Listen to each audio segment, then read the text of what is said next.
V zadnjem dnevu se je na eni izmed mojih strani na Facebooku navijači Luke Dončića zagnala res vroča debata.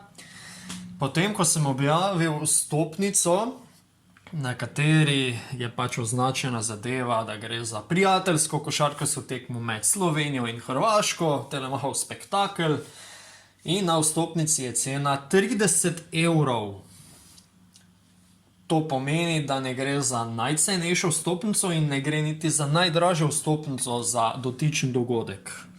Zdaj, največ zgražanja je bilo na ceno vstopnice. Roko na srce, 30 evrov je precej draga stvar. Za 30 evrov lahko družina, mislim, da celotna, poje kakšno kvalitetno kosilo zunaj, zelo dobro napolni hladilnik, si kupi kaj za obleč, tudi za obut, mislim, ne govorim zdaj cela družina, ampak posameznik, skratka vemo, kaj vse lahko dobimo v današnjem svetu za 30 evrov. Zdaj pa, če umirimo konje in če pogledamo stvar nekoliko širše. Že dolgo nazaj se je dejalo, da se športni dogodki enačijo kulturnim dogodkom. Zdaj le kaj je kulturen dogodek, v zadnjem letu je to zelo nehvaležno reči, ker jih praktično ni bilo, oziroma vse gledalci jih nismo morali živo spremljati, pa da neko ustaljeno prakso vzamemo, nek koncert, ki se dogaja na podobnem oziroma istem prizorišču, se pravi v dvorani, v omejenem prostoru.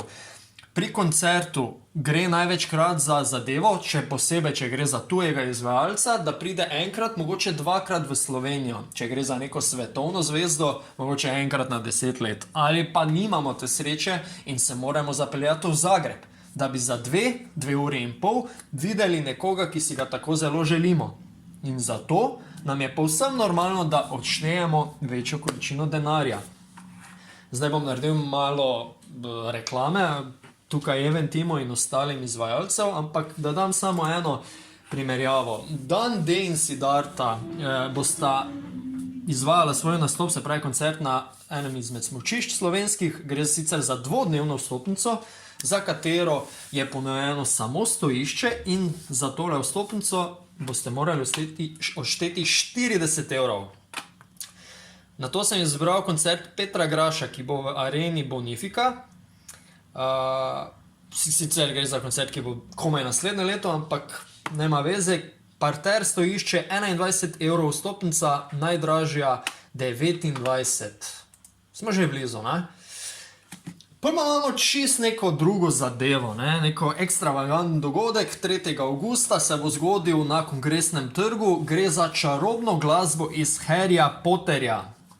Sedišče prva kategorija 69 evrov, sedišče v tretji kategoriji kot najslabši, v tem primeru pa 49 evrov. A ne? Da ne omenim, da sem slučajno zasledil koncert Simply Redov za leto 2022, gre komaj, ampak na Dunaju, parter 64 evrov. Zdaj, ko sem vam dal malo vpogleda v ostale zadeve, Luka Dončić pride igrati v Slovenijo redko kdaj. Nazadnje je v dresu slovenske košarkarske reprezentance igral finale Eurobasketa v Turčiji leta 2017. 4 leta nazaj skoraj. Zdaj pride igrati Slovenijo. Pripravljalno tekmo, pripravljalna pismo.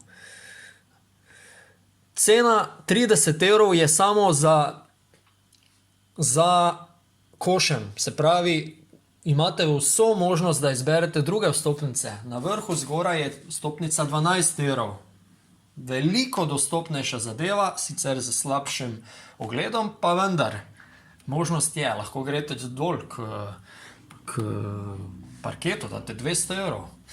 Ponoma vaša izbira je. Skratka, ni vse tako črno, kot ponavadi ljudje napadejo na prvo žogo. Kot sem dejal na začetku, 30 evrov je ogromno denarja. Treba je to spoštovati. Cene so vendarle malo nabite, ampak nabite so z razlogom.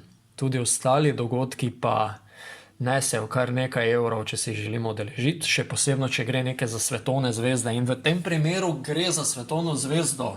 Luka je pop zvezdnik, ne športni zvezdnik, on je rock, pop zvezdnik v Ameriki. Pismo. Zdaj pa pride k nam.